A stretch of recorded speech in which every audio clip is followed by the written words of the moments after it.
We are in Advanced Math, Trig, mods 2, 3, 4, and 7. Continuing with our library of functions and working through specific types of functions that, again, I'll use the words quickly and accurately, be able to graph these. We are going to look at absolute value functions and just do 2 of those. And then that one function that was on that library that, again, I'm not sure, I don't think you've ever been taught before, called a step function or a greatest integer function. It looks like a bracket. It is not an absolute value sign, but looks like a bracket. And when I teach you how to do that function, your finished product should look like a staircase or a set of steps when we're done, which is why it's called a step function. So we're going to do 2 absolute value functions and then show you and introduce you to a step function.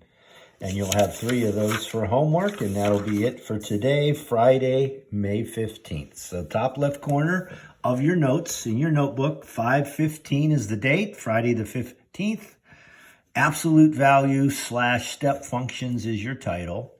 And let's look first at this absolute value function, 2 absolute value of x plus 3. Again, quickly and accurately, can I sketch this correctly and move to the next problem? If you think back to that library that we created in your mind, remember this is a mental library, your thought should be, when I see an absolute value bar and I'm about to draw a function, it should look like the letter V. Okay? So I know I'm about to draw a V. Now, let's be honest, if it's a positive absolute value, it's probably a normal looking V. I'll bet you $1 when there's a negative in front of the absolute value bar, it might look like an upside down V. Okay? Now, if we're going to draw a V, and I had to say to you, what's the most important point on that picture? Wouldn't it be where the vertex of the V is? Okay? So let's make a table. And using the same logic or thinking that we did when we did radical functions. Remember when you saw a radical box, your job was to make the radical box turn into a 0 as your starting dot. Well, when I see an absolute value box, which we see right here, I want to make the number inside of that absolute value box become a 0. And that'll be the vertex, that all-important initial point that I'm searching for. So obviously, the 2 and the 3 are irrelevant in my thoughts right now. If my goal is to make that absolute value bar turn into a 0, I'm of course going to plug in a 0. Okay, let's plug it in. Absolute value of 0 is what? 0. Times 2 is still 0. Plus 3 gives me 3. So my initial dot is going to be located at 0, 3. Okay, I can even put a little V by that if I want, because instead of a parabola or a curved smiley face type thing, again, an absolute value function is going to look like the letter V. So doesn't it make sense now that if I'm trying to create that V shape, I would pick 2 numbers to the right, 2 numbers to the left, kind of like we did when we did an asymptote, where we want to create something on each side of, in this case, that important vertex dot. So to the right, let's plug in 1 and 2. If I plug 1 in for x, the absolute value of 1 is 1, times 2 is 2, plus 3 is 5. Plug 2 in for x, the absolute value of 2 is 2, times 2 is 4, plus 3 is 7. So I'm going to go right, might as well add some notches here, right 1 and up 5, right 2, up 7. Now, this doesn't end at that point. Of course, I could have plugged in a 3 and I'd be up 9. So it's going to go through those dots, and you do need to create the arrow there because it's an infinite function. Now, notice how important that mental library of functions is. If you did not know right now that this was supposed to make a V, I could see a lot of kids drawing this picture and say, oh, it looks like it's a line to me, and then just make a line that goes forever. You guys know, because of your mental library heading into next year, that an absolute value function has to look like a V. So let's go to the left of the vertex, and of course pick -1 and -2. Now guys, will that change either answer? It won't, will it? Because watch. What's the absolute value of -1? Well, that's going to be 1 times 2 is 2 plus 3 is 5.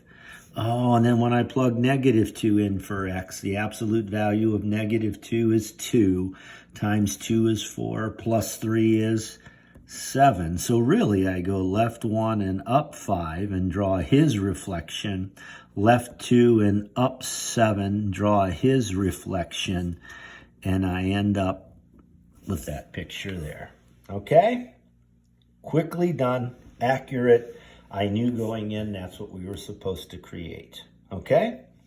Now let's look over here. Again, if this is you doing your assignment tonight, you make a table, and I'll pose the question, how do you know what number to plug in first? The answer? Whatever number would create a 0 in the absolute value bar.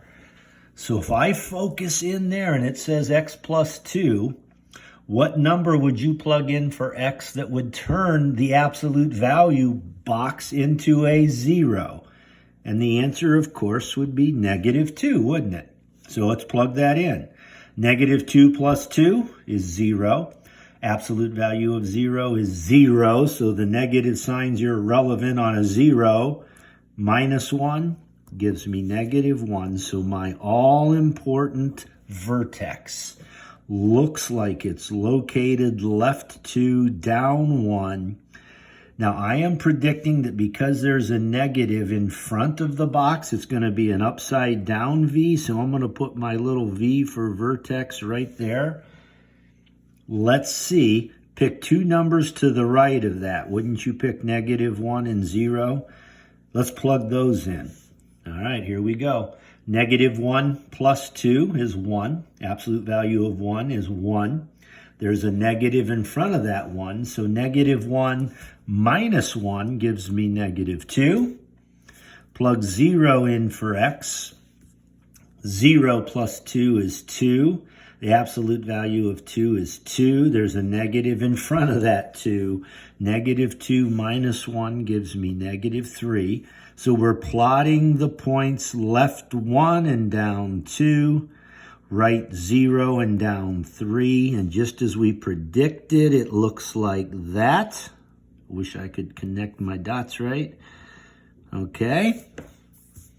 Now again, don't draw a line.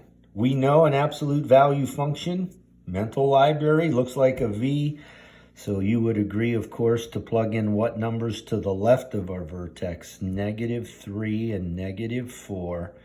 Now when I plug -3 in for x, -3 plus 2 is what? -1. The absolute value of -1 is 1. There's a negative in front of that 1, so -1 minus 1 is -2. Plug -4 in for x. -4 plus 2 is -2. The absolute value of -2 is 2. There's a negative in front of that 2.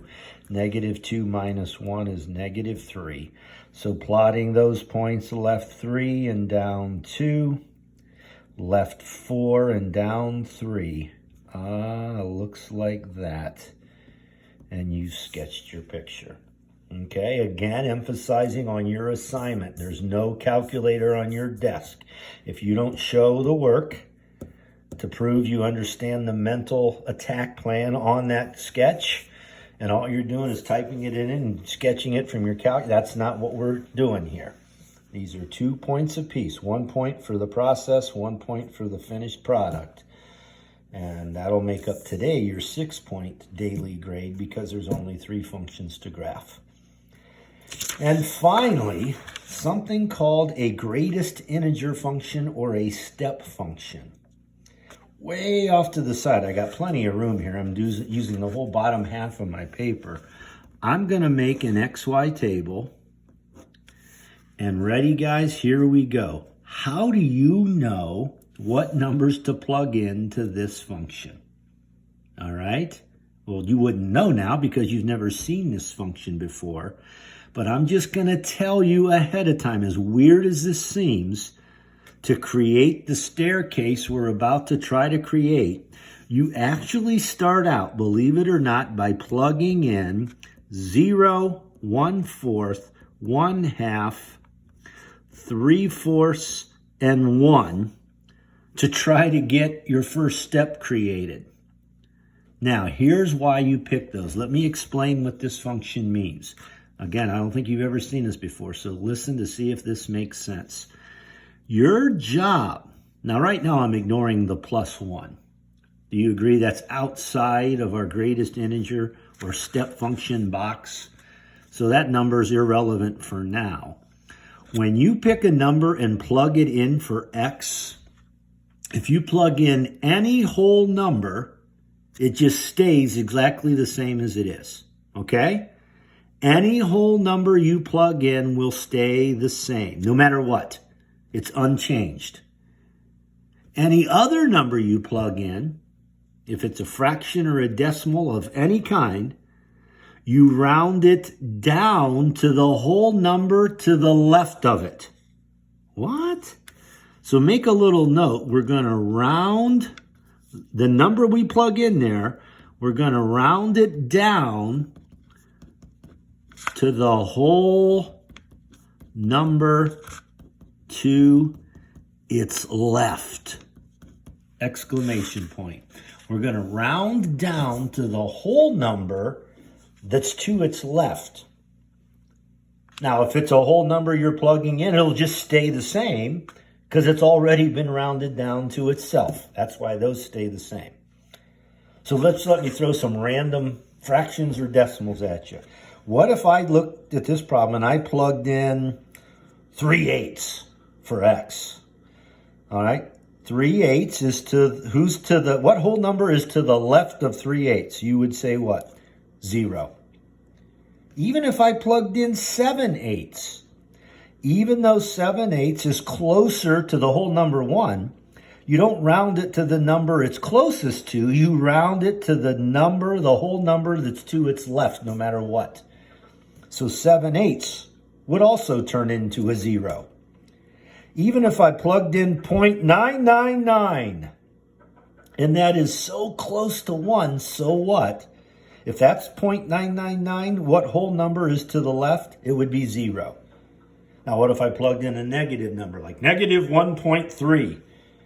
If I plugged in negative 1.3, okay, now picture that on a number line. What whole number is to the left of negative 1.3? It would be what? It'd be -2, wouldn't it? So that's what that symbol, believe it or not, means.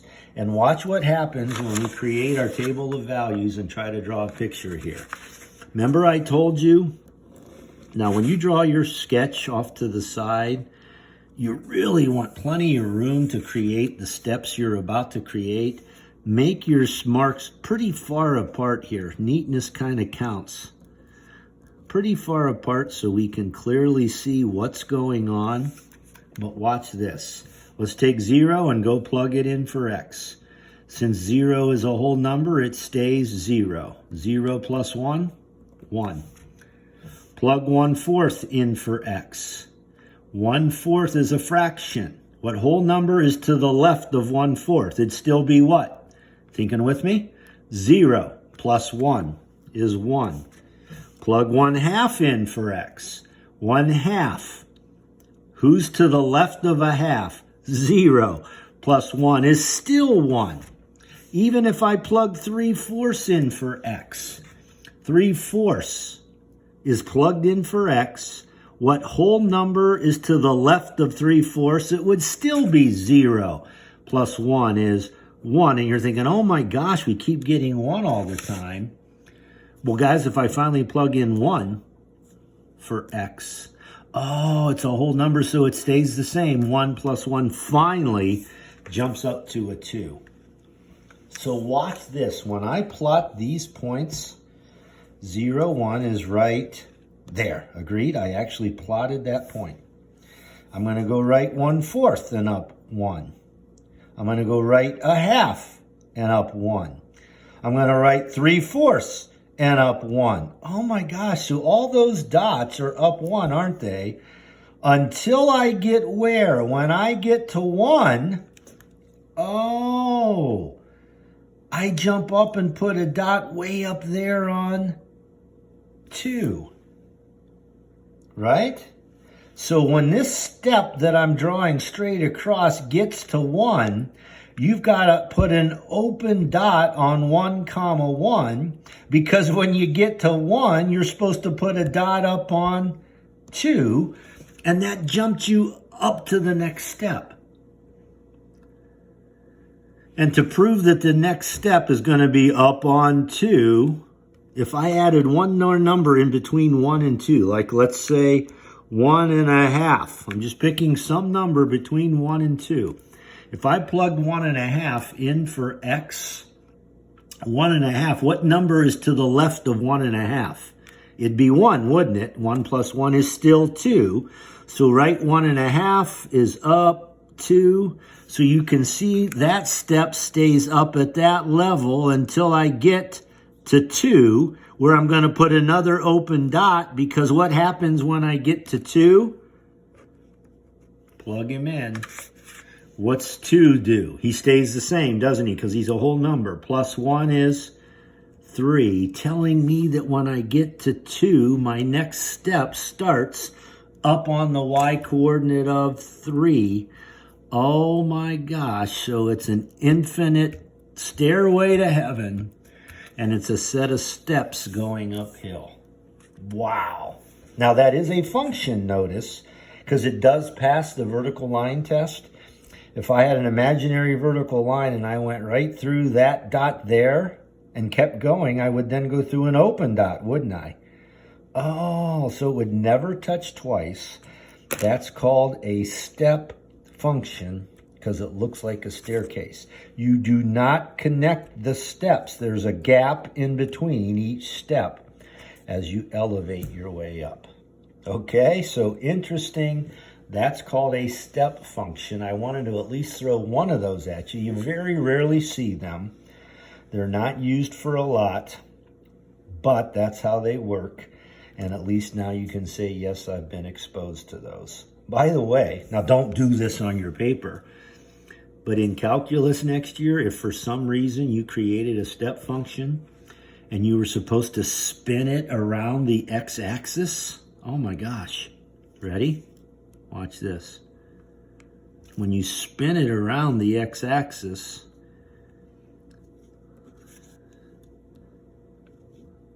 oh my gosh, watch this.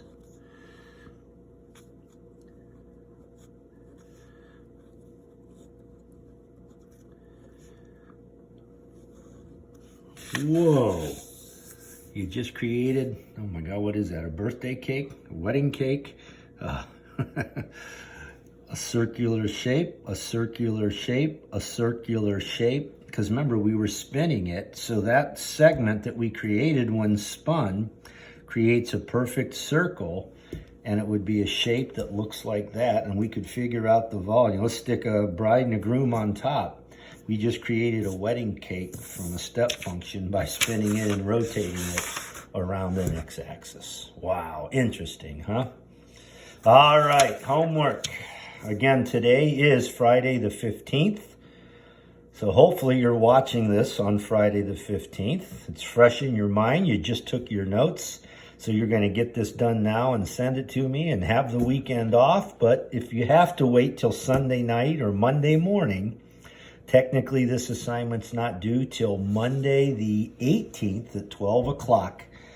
And notice next week is our last week. We'll start on Monday the 18th, go through Thursday the 21st, and then kind of wrap things up next Friday the 22nd. So you're doing great. Hang in there. Here's your 3 homework questions, okay? Negative absolute value of x minus 2. 3, absolute value of x minus 2. 2, greatest integer symbol x minus 1. That's a step function. Give it a shot. See how it goes. can you create that staircase? Okay? Nice job, guys. See you on Monday.